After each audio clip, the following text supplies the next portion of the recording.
Hello, welcome to a new unboxing, and today will be another nano quadcopter.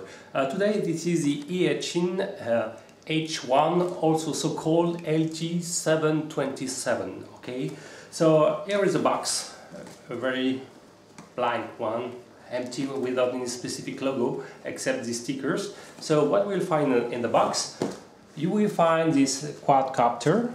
Okay, a very teeny size, is nano quadcopter size. So the canopy got the shape of a car. Okay, I will explain later what you will find more in details the quadcopter. What you will find this teeny transmitter. Okay, classic teeny transmitter. So if you like or you don't like, usually.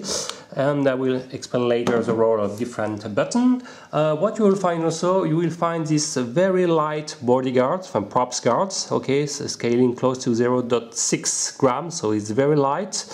And one of the main novelty of this quadcopter this is the wheel, okay. You have, I think if I remember well, you have the first quadcopter using such kind of wheel, which was the Skywalker quadcopter, and recently the Parrot just deliver a new product, but much more expensive, close to 5 times much expensive, but a bigger size model. So this is a wheel you will attach to the clips to the top of the canopy, and it will be able to run on the ground or on the sailing. It's very funny. So this is the main feature of this quadcopter.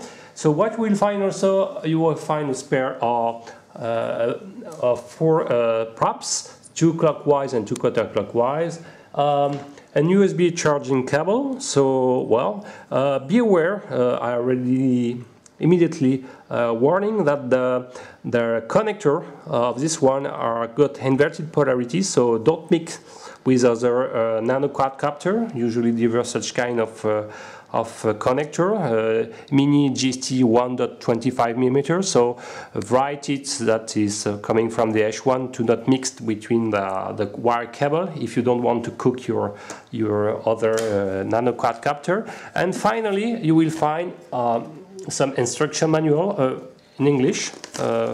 Well done. Where everything is clear. As you can see, you can read the other reference of the H1, LT-727.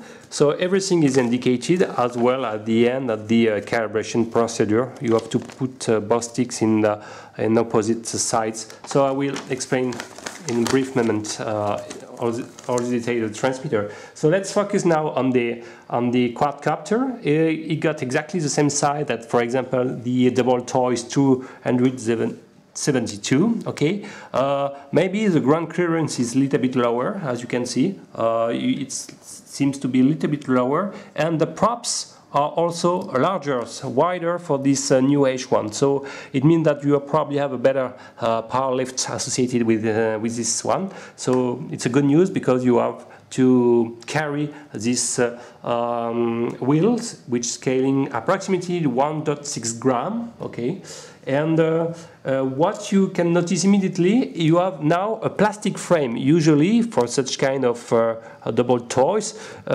you have a PCB unibody.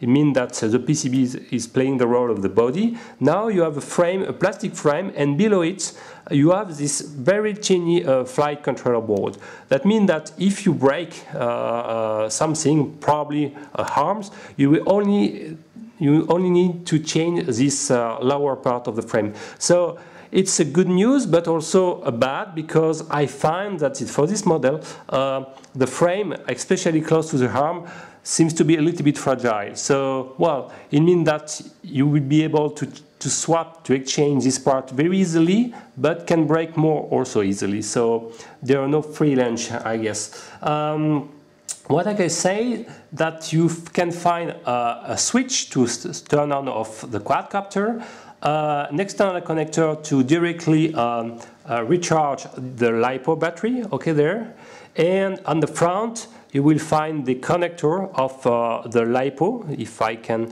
now remove the canopy, or maybe I will do only on the photos, because it takes a few seconds to install it again.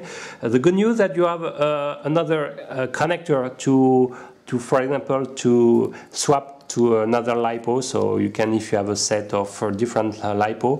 The built-in LiPo is a 100 milliampere hours, rated 20C, okay? And the other good news, there are a lot of free rooms in the canopy, under the canopy, to install a larger model if you want to extend your flying duration. So I read that someone managed to install a 150 milliampere per hour, which is a good news, and the flying duration is approximately close to 5 minutes, 4 minutes and a half with a shipped battery, but you can extend to up to 5 minutes.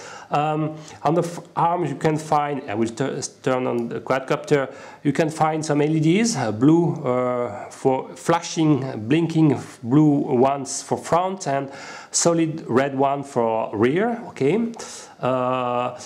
I think to have blinking front one is not really good ideas for night flying. We prefer some solid one because you can be confused with, for example, with the front to the rear. So, well, okay, but usually this kind of quadcopter are designed to be played indoors, so it's not really big problems. And I would say that there is also all the 4 LEDs are flashing when you reach the LVC, close to 3.6 volts. Okay, so even the rear one, the red one, are flashing. So, well, it's with the LiPo battery, the quadcopter is carrying 13 grams, and to install the wheel, you will just need to clips. So it's very easy. You clips the, well, you have 2 sides, so it takes 2 seconds. If I'm not, maybe I've got some problem today. Oh, sorry. Yes, usually it's very easy, so I will maybe.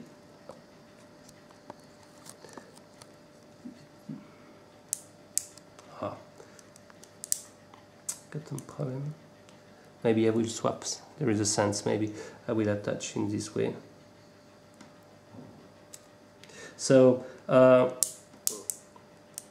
okay, it's done. Sorry.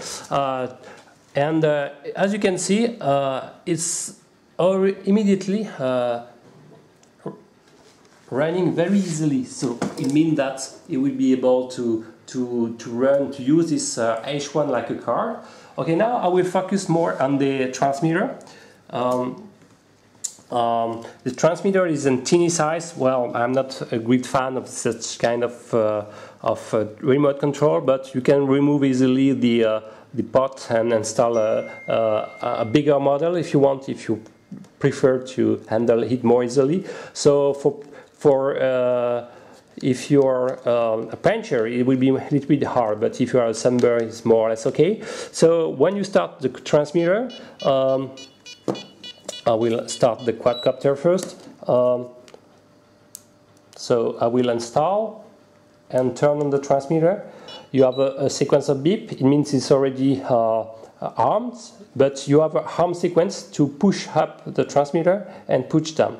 Okay, and now by default you have the green light appearing, means you are in the beginner mode. So if you want to change the mode, there is 2 rates, dual rates. You have to press the right button on the left side here, and sorry, it's to turn off the light when you press on the right, and to change the rate, you have to press on the left.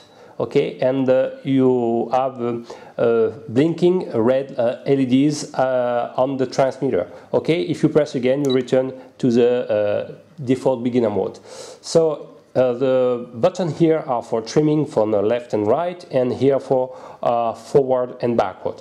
Okay, so to actionate the flipping, you have to press the right sticks. Okay, so to calibrate the quadcopter, you have to push in bottom way both sticks, but the left one to the left and the right to the right. So like this, and you will see on the quadcopter very flashing LEDs. It means that it's done, and it's okay. It takes a while, and when it's done, you can have a control of the quadcopter. Okay, like this. now it's calibrated. I will make a small demo. Okay, so I want to show you how it's funny to drive it like a car. It's very easy. You can slide it.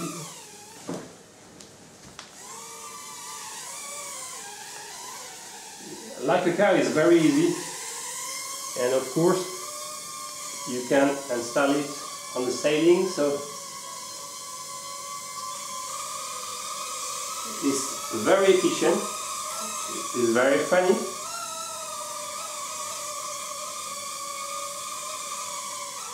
So concerning the flight characteristics, the yaw rate is proportional to the speed mode. I am in the beginner mode. Now if I actionate the speed mode, you can see the yaw rate is much more faster. It's a great yaw rate. So it's a good point. I like it, and in these cases the quadcopter is very agile. So it's very good and very funny. So in order to climb to the wall, you have to to be very close to the wall before to climb. Sorry. So I will try to make a small demonstration there. Oops.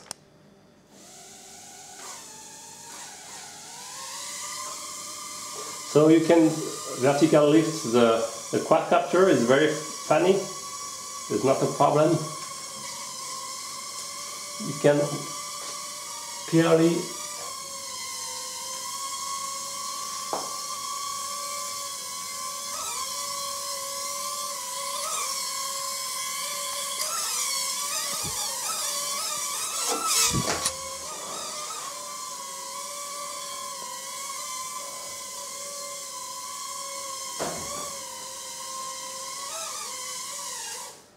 So the quadcopter is very funny to run on the ground and on the sailing. So it's very efficient. So it's bringing something new in the way to flight in a quadcopter.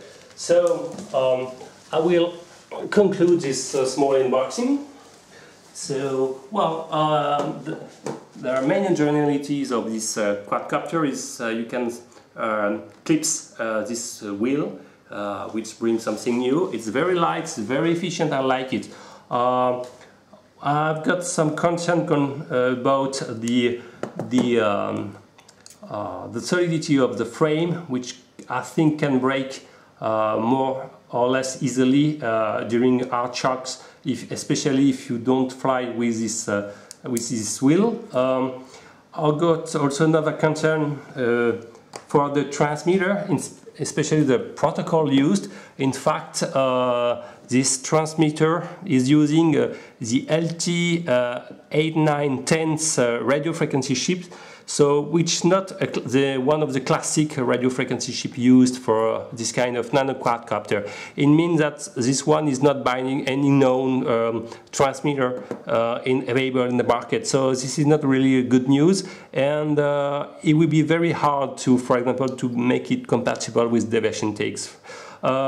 Anyway, this is an excellent quadcopter. It's very stable thanks to the 6-axis stabilization. The flight duration is good. You can swap the LiPo battery, and well, if you get a lot of damage, you can just swap the lower part. So it's also a good news. So thank you for watching. If you like this video, please subscribe my channel, and I will make some outdoors flights now in another video. Thank you.